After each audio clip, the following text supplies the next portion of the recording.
नायब सिंह जी बैठे हैं। मैं तो कई बार सोचता हूं कि कहां से इनमें इतनी हिम्मत आती है। मुझे घोषणा पत्र के लिए सैनी साहब ने बुलाया,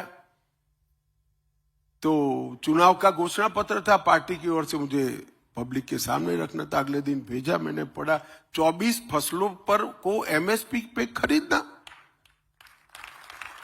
मैंने फोन किया, पौना बजा था, फिर भी जगह है सैनी को। मैं को भाई सैनी, ये पढ़ा है क्या आपने? 24 फसलें खरीद पाओगे? तो ऐसे ही विनम्रता से कहते हाजी खरीद लेंगे, आप चिंता मत करो, पढ़ जाओ एक बार। और मैं बधाई देना चाहता हूं, हरियाणा देश का ऐसा पहला राज्य है जो 24 फसलों को एमएसपी पर खरीदने का काम करता है।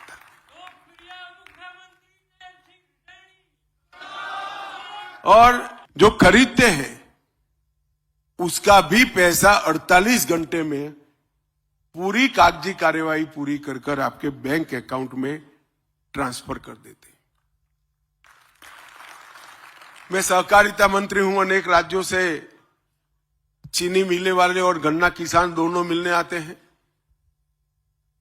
अब सैनी जी के कारण देश भर की सरकारों की हालत खराब है, क्योंकि सबसे ज्यादा गन्ना का दाम अगर कोई राज्य में दिया है तो सैनी ने हरियाणा में देने का काम किया। 108 मंडियों को ई नाम पोर्टल पर उन्होंने जोड़ दिया है। पर ड्रॉप मोर क्रॉप योजना में 85% सब्सिडी आज हरियाणा सरकार देती है।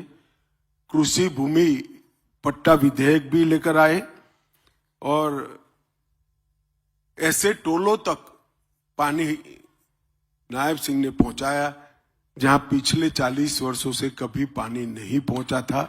ये बहुत बड़ी उपलब्धि है। और 2088 अमृत सरोवर बनाकर पानी को नीचे पहुंचाने की भी व्यवस्था की है।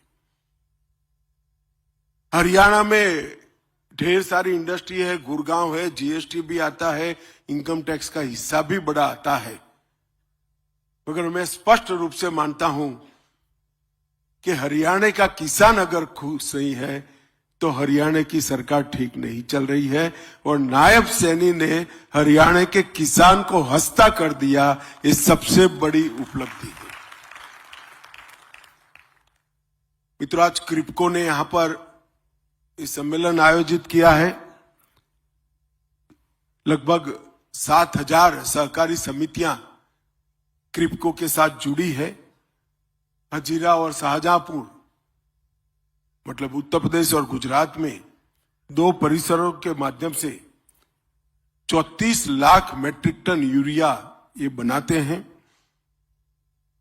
और 10 lakh metric ton complex fertiliser का सेल करते हैं और 6.5 लाख टन डीएपी विदेश से सस्ते दामों से ये लाकर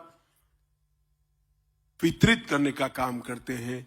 एक मानो में किसान की समृद्धि के लिए क्रिप्को ने नींव डालने का काम किया है। मित्रों, आज मैं एक और बात कर जाता हूं। इस देश में बहुत बड़ा वर्ग ड्राइवरों का है, ऑटो चालकों का है और अब नया जमाना भी आया है। मोटरसाइकिल लेकर मोटरसाइकिल को टैक्सी बनाने वाले युवा भी निकले हैं। कई सारी कंपनियां देश में टैक्सी का काम करती है, मगर उसमें मुनाफा टैक्सी ड्राइवर के पास नहीं जाता है, मालिक के पास जाता है।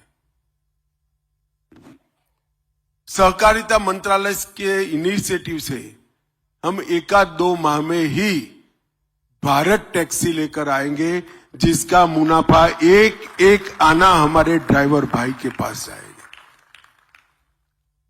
और मुझे विश्वास है इससे रोजगार की कई नई क्षितिजें हमारे ड्राइवर भाइयों के साथ लिए खुलेगी। सिर्फ मुनाफा मिलेगा इतना नहीं, इनकी इंश्योरेंस की व्यवस्था, इनकी टैक्सी पर एडवर्टाइज की ऑर्गेनाइज व्यवस्था और ये सारा मुनाफा भी अंततोगत्वा उनके पास जाएगा। ग्राहक की भी सुविधा बढ़ेगी और टैक्सी ड्राइवर समृद्ध भी होगा। ये भारत सहकारिता टैक्सी बहुत कम समय में आने वाली है और मुझे विश्वास है देखते देखते ये भारत की नंबर 1 टैक्सी चलाने वाली कंपनी बन जाएगी, इसका मुझे विश्वास है। आज सहकारिता वर्ष के अंतर्राष्ट्रीय सहकारिता वर्ष जिसका उद्घाटन सम्माननीय मोदी जी ने किया था, इसके उपलक्ष्य में आज यहां पर ये कोऑपरेटिव सम्मेलन लिया गया है। एक साल तक देश भर की पैक्स से लेकर एपेक्स तक सभी संस्थाओं ने सहकारिता वर्ष के माध्यम से सहकारिता के विचार को नीचे तक परकोलेट करने में बड़ी भूमिका निभाई है। भारत में सहकारिता आंदोलन लगभग 125 साल पुराना है,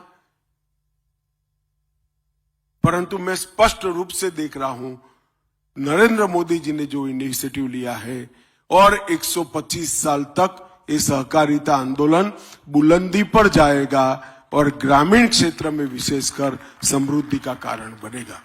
आप सभी लोग यहां आए, कार्यक्रम को सफल बनाया और क्रिप्को को विशेष करके उसके चेयरमैन, इनके बोर्ड ऑफ डायरेक्टर भी यहां बैठे हैं, इस सभी को मेरी हृदय पूर्वक की बहुत बहुत शुभकामनाएं और बधाई।